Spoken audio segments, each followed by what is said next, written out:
Do you remember being with your friends, talking about anything under the sun, entertaining them about stories of your current adventures?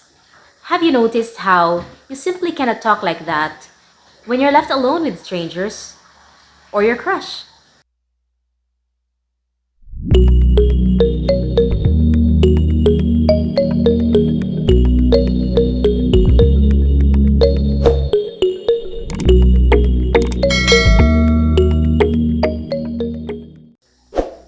Communication plays a key role in every relationship, whether we are conversing with the people closest to us, the people we work with, or even random strangers. Communication is part of our being human because we are social beings. We communicate for a variety of reasons: to inform, to persuade, to entertain. And in all these, it is important to keep in mind ways to be effective communicators so that we can achieve our goals. In turn, we can help strengthen our relationship with others. Today's video will tackle 7 communicative strategies, which I believe may not be new to you, yet there's always room for improvement if we want to make the most of our conversations. These are nomination, restriction, turn-taking, topic shifting, topic control, repair, and termination. Nomination refers to topic establishment. This is basically opening the conversation, offering a topic to the person or group you are speaking to. Among our friends, anyone can do this. It doesn't even have to be so structured. In the class, the teacher might open with, "What do you think of the activity?" With a seatmate in a bus, probably a stranger can ask you, "Are you from so-and-so?" If you want to make new friends, this is probably what you can work on: how to nominate a topic to begin a meaningful conversation. If at first you find it awkward, don't worry. With practice, you will only get better.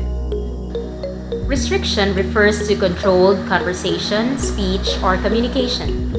This is any limitation you may have as a speaker. For example, you are asked to report on a certain topic.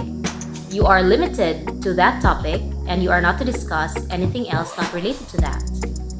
When you put restrictions to your listeners, that means you expect them to answer within some form of boundaries. Asking yes or no questions is a form of restriction. Are you hungry?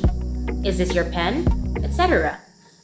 Knowing our restrictions or limitations helps us know which topics are appropriate for a certain group of people. Of course, when we are with our friends, restriction is hardly observed.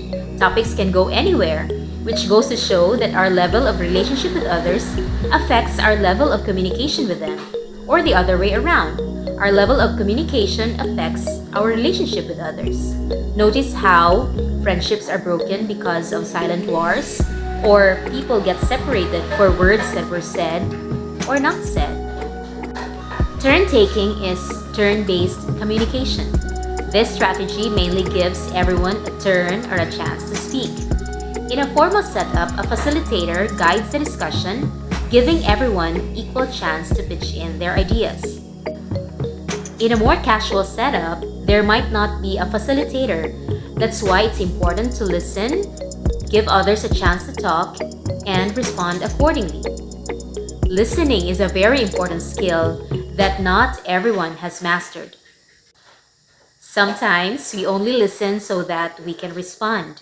Instead, we must listen so that we can understand. But hey, listening and silence are two different things. As a teacher, I'd rather have a class with students taking turns in answering or giving their ideas than a class that's totally quiet because they're listening. I think you know the feeling.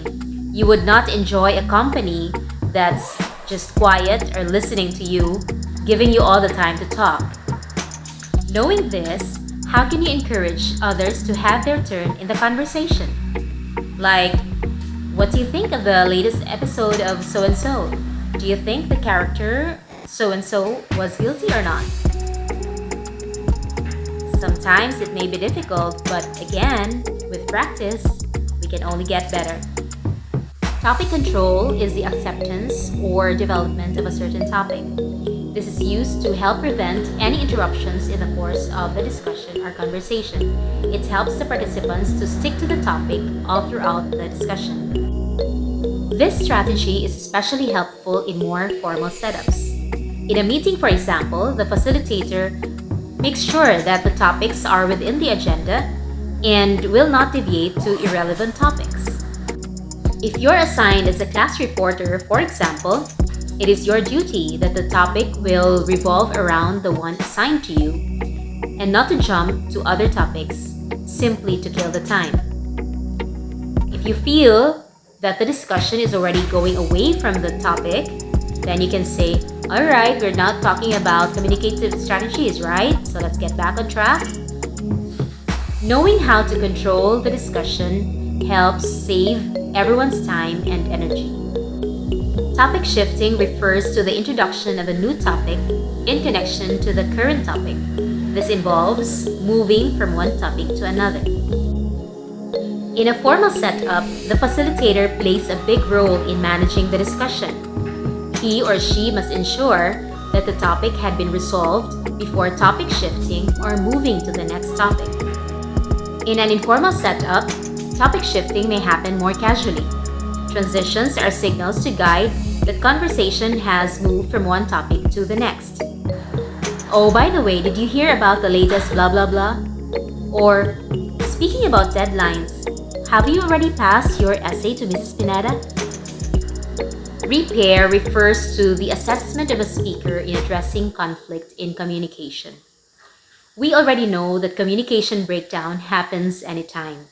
When you're a speaker, you must be conscious of the verbal and nonverbal cues that your listeners are giving out. Some may say outright that they don't understand, or they were offended, or they have some objections. Others may not say anything at all, but their faces say it all. Raised eyebrow, a scratch in the head, or talking with their seatmates. When you're the speaker, you must know how to address these concerns. If you feel you have said something wrong, you may clarify, you may apologize. If you know you've mispronounced a name, you may self-correct. For some clarifications, you may repeat what you said or give further examples. And finally, termination refers to the initiation of an end to a communication. This is any verbal or nonverbal cue to signal that the conversation has ended. It can be as short as, that's it for today, bye. Or, okay, I got it, I'll see you later. Or sometimes it's longer. Termination is a chance to clarify some points or summarize what had been discussed. Either way, termination is closure. We have just discussed the 7 communicative strategies. The next time you'll be chatting with your friends, talking with your parents, or answering your teacher's query, make it a chance to be a better conversationalist. Our communication styles vary depending on the level of relationship we have with the person we are talking to. A good speaker knows how to adjust his speech styles. Be formal when it's appropriate, be casual when it's suitable at the moment. What's more important is be authentic. Mean what you say,